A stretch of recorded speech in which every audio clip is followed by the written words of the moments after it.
Hello students, this is 14th lecture of current electricity and today we will study electrical instruments and दो electrical instruments आपके class 12th में पढ़ाए जाते हैं. First is meter bridge and second is potentiometer. Potentiometer पढ़ेंगे हम कल, आज पढ़ेंगे हम मीटर ब्रिज. तो सवाल ये है कि मीटर ब्रिज का काम क्या होता है. मीटर ब्रिज एक अननोन रेजिस्टेंस को फाइंड करने के काम आता है. आपके पास एक रेजिस्टेंस दिया है, उसकी वैल्यू अननोन है, तो उसे हमें कैलकुलेट करना है. तो आपके दिमाग में ये आएगा कि कल हमने व्हीटस्टोन ब्रिज भी तो पढ़ा था, उससे भी तो हम अननोन रेजिस्टेंस कैलकुलेट करते हैं. तो मैं आपको बता दूं, व्हीटस्टोन ब्रिज जो है वो एक कॉन्सेप्ट है, उसकी प्रैक्टिकल एप्लीकेशन है मीटर ब्रिज.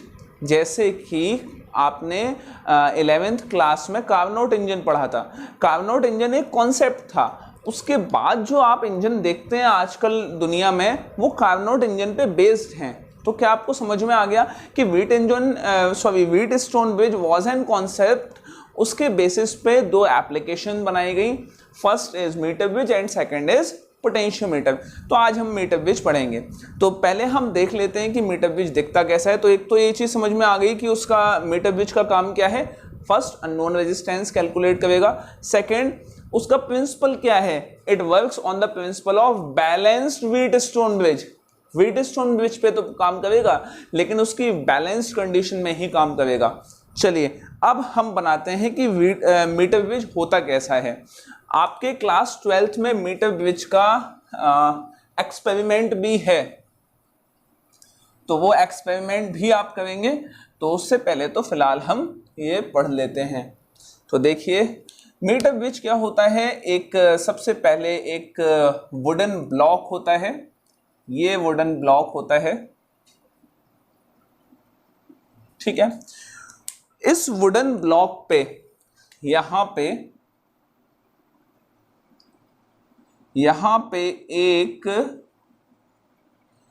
एक मीटर लंबा वायर लगाया जाता है. ये 1 मीटर लंबा वायर होता है इसमें.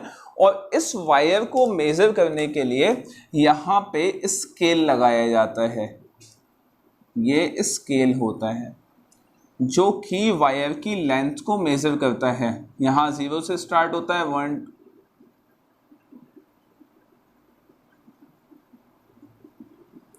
मैं ऐसे ही बना रहा हूं, कोई फिक्स इसमें डिविजन्स नहीं कर रहा हूं. तो ये 0 से लेके 100 सेंटीमीटर तक की आपको मेजरमेंट करके देता है. और आप जब प्रैक्टिकल मीटर ब्रिज देखते हैं तो उसमें रीडिंग्स दोनों साइड होती हैं. मतलब यहाँ भी होगी रीडिंग और यहाँ भी होगी. मतलब आप चाहें तो इस साइड से भी मेजर कर सकते हैं, इस साइड से भी मेजर कर सकते हैं. यहाँ पे ये 0 गिवन है और ये 100 सेंटीमीटर होता है, ठीक है. चलिए इतना ये समझ में आ गया आपको. उसके बाद क्या होता है कि इस वुडन ब्लॉक पे कुछ स्ट्रिप्स लगी होती हैं. वो स्ट्रिप्स कैसी होती हैं. वो स्ट्रिप्स एल शेप में होती हैं. ये स्ट्रिप्स यहाँ पे ऐसे एल शेप में होंगी. ये दोनों तरफ होती हैं मीटर ब्रिज के. एल शेप में जो स्ट्रिप्स हैं ये दोनों तरफ होती हैं. और ये जो आपका वायर है इसकी रेजिस्टिविटी ज़्यादा होती है. ये अलॉय या नाइक्रोम का बना होता है. और ये जो कॉपर की स्ट्रिप हैं इनकी रेजिस्टिविटी कम होती है, ठीक है. कंडक्शन के लिए होती हैं बेसिकली. यहाँ पे एक और कॉपर की स्ट्रिप लगाई जाती है, बिल्कुल ऐसे ही जैसे ये लगी हुई हैं, ठीक है. अब देखिए यहाँ पे एक पॉइंट होता है, यहाँ एक पॉइंट होता है, यहाँ एक पॉइंट, यहाँ एक पॉइंट और यहाँ एक पॉइंट. कनेक्शन पॉइंट्स हैं ये सारे के सारे, ठीक है. अब देखिए कि ये कनेक्शन पॉइंट बन गए. अब कनेक्शन पॉइंट में कनेक्शन करने के लिए ये वाले जो 2 पॉइंट्स हैं उन 2 पॉइंट्स के बीच में यहाँ पे एक रेजिस्टेंस बॉक्स लगाया जाता है. एक रेजिस्टेंस बॉक्स यहाँ लगाया जाता है, ठीक है. रेजिस्टेंस बॉक्स में जो वैल्यू ले लेते हैं वो 0 से लेके 500 ओम या 0 से लेके 1000 ओम या एक सर्टेन वैल्यू का रेजिस्टेंस बॉक्स ले लेते हैं हम, ठीक है. चलिए और उसके बाद ये जो 2 पॉइंट्स बचते हैं, ये जो है आपका लेफ्ट गैप है, ये आपका राइट गैप है। राइट गैप में हम एक रेजिस्टेंस लगा देते हैं और ये जो है आपका, ये है आपका शंट रेजिस्टेंस, जिसको एस से शो किया जाता है, शंट रेजिस्टेंस है और ये अननोन है, मतलब इसी को फाइंड करना है आपको। आप कोई भी रेजिस्टेंस यहां लाकर लगाइए, ये अननोन है, इसको फाइंड करना होता है यहां पे। उसके बाद क्या किया जाता है कि यहां पे ये वाला जो पॉइंट बच गया, ये पॉइंट पे हम क्या करते हैं, इस वाले पॉइंट पे हम एक यहां से एक गैल्वेनोमीटर लगाते हैं और गैल्वेनोमीटर से आगे हम एक जॉकी लगाते हैं। ठीक है, गैल्वेनोमीटर से हम आगे एक चौकी लगाते हैं। अभी क्या है, मैंने इसको ऐसे ही रखा हुआ है, इसको इससे टच नहीं किया है, बाद में टच करेंगे तब की तब देखेंगे। ठीक है, क्या आपको ये समझ में आ गया? अभी तक तो ये इसका कंस्ट्रक्शन है, बस ये इसका कंस्ट्रक्शन है। अब इसमें हम सर्किट में कनेक्शन करते हैं। तो सर्किट का कनेक्शन इसका बड़ा सिंपल है। वो सर्किट का कनेक्शन कैसा है कि आपने क्या किया, इस पॉइंट को मार्क कर दूं मैं ए, इस वाले पॉइंट को मार्क कर दूं बी, ए वाले पॉइंट से मैंने बैटरी कनेक्ट कर दी और बैटरी का पॉजिटिव टर्मिनल कनेक्ट किया, नेगेटिव टर्मिनल पे एक एमीटर कनेक्ट कर दिया और इस वाले टर्मिनल पे एक की लगा दी। ठीक है, की इसलिए लगाते हैं ताकि हमें बार बार बैटरी ऑन ऑफ ना करनी पड़े, क्योंकि बैटरी ऑन ऑफ करने में वो खराब हो सकती है। तो की लगा देते हैं, की निकाल देते हैं तो सर्किट ओपन हो जाता है। ये हो गया काम आपका। ठीक है, अब ये सर्किट ऐसे बन गया है। तो इसको हम एक सिंपल सर्किट से पहले समझेंगे कि क्या होगा, फिर आगे हम आगे बढ़ेंगे। देखिए क्या हुआ कि आपके पास 2 रेजिस्टेंस हैं, एक ये मैंने इसको नाम दे दिया RB सेम, और एक रेजिस्टेंस है ये शंट, और उसके बाद यहाँ पे है एक वायर जो कि ये वाला है और ये ऐसे आ गए। ठीक है, तो ये वाला पॉइंट हो गया A, ये वाला पॉइंट हो गया B, और इसको कनेक्ट किया है आपने बैटरी से। अब देखिए ये वाला जो वायर है, ये वायर नाइक्रोम का बना हुआ है जिसकी रेजिस्टिविटी बहुत ज़्यादा है, तो इसका रेजिस्टेंस भी बहुत ज़्यादा होगा। ठीक है, और ये वाला जो नाइक्रोम का वायर है और ये दोनों रेजिस्टर्स ये पैरेलल कॉम्बिनेशन में है, तो एक इसके अक्रॉस होने वाला पोटेंशियल ड्रॉप और इसके अक्रॉस होने वाला पोटेंशियल डिफरेंस दोनों सेम है। पोटेंशियल डिफरेंस इसके अक्रॉस और पोटेंशियल डिफरेंस इसके अक्रॉस सेम है, दोनों ही सेम होंगे क्योंकि पैरेलल में लगे हुए हैं। तो इसका मतलब ये है कि ये दोनों एंड्स और ये दोनों एंड्स में पोटेंशियल सेम है। अब क्या हुआ कि करंट आया और आने के बाद करंट 2 पार्ट्स में डिवाइड हो गया। 2 पार्ट्स में डिवाइड होके करंट जब यहां से होके गुजरा तो इस वाले रेजिस्टेंस पे करंट की वजह से कुछ पोटेंशियल खर्च हो गया, कुछ पोटेंशियल ड्रॉप हो गया। ठीक है, अब बचा हुआ पोटेंशियल जो है वो यहां आ गया। मान लीजिए करंट पहुंच गया कहां, यहां पे। इस पॉइंट को मैं नाम दे देता हूं ए। ठीक है, चलिए, सॉरी ए तो पहले ही है तो मैं इसको नाम दे देता हूं क्या, सी। अब देखिए, अब बात करता हूं इस वाले रेजिस्टेंस से। इस वाले रेजिस्टेंस से करंट फ्लो हुआ, इस वाले रेजिस्टेंस से जब फ्लो हुआ तो हर पॉइंट पे पोटेंशियल खर्च होता गया, क्योंकि V = IR है और R = ρL/A है। तो जैसे जैसे लेंथ बढ़ती जाएगी वैसे वैसे पोटेंशियल ड्रॉप बढ़ता जाएगा, पोटेंशियल खर्च होता जाएगा। तो अब क्या हुआ कि हर पॉइंट पे पोटेंशियल बढ़ता जा रहा है। मैंने एक काम किया यहाँ पे, वो काम ये किया कि इस C को मैंने कनेक्ट कर दिया यहाँ से D से। ध्यान से देखना, D से कनेक्ट कर दिया, दोनों को कनेक्ट कर दिया दोनों पॉइंट्स पे। अब यहाँ से यहाँ जो रेजिस्टेंस हुआ, जो पोटेंशियल ड्रॉप हुआ था V पे C का, और ये है पोटेंशियल ड्रॉप D पे। ठीक है, तो D पे आप देख रहे हैं कि रेजिस्टेंस कम है, क्योंकि वायर डिस्टेंस लेंथ कम कवर हुई है तो पोटेंशियल ड्रॉप कम है, और इस पे पोटेंशियल ड्रॉप कुछ हो चुका है। तो यहाँ पे पोटेंशियल ड्रॉप पहले ज़्यादा हो चुका है, तो इसका मतलब है C पे जो पोटेंशियल है, बचा हुआ जो पोटेंशियल है वो कम होगा। यहाँ पे जो D पे पोटेंशियल है बचा हुआ वो ज़्यादा होगा। इसका मतलब VD इज ग्रेटर देन क्या है, VC। तो अगर VD ग्रेटर देन VC है तो करंट कहाँ से कहाँ फ्लो होने लग जाएगा, D से C की तरफ। क्या समझ में आ गई बात? अब आपने क्या किया, आपने ये कनेक्शन यहां से हटा दिया और यहां से हटाने के बाद इस कनेक्शन को कहीं यहां से ऐसे कनेक्ट कर दिया। सी को चेंज नहीं किया आपने, किसको चेंज किया? आपने डी को चेंज किया। अब आप देखोगे कि करंट ने इस लेंथ के थ्रू आते आते डी तक बहुत सारा पोटेंशियल खर्च कर दिया, तो डी पे आते आते उसके पास बहुत कम पोटेंशियल बचा। तो इसका मतलब है इस कंडीशन पे सी के पास जो पोटेंशियल होगा वो ज्यादा होगा डी के। वो अगर ज्यादा है डी के तो इसका मतलब है करंट सी से डी की तरफ फ्लो करेगा।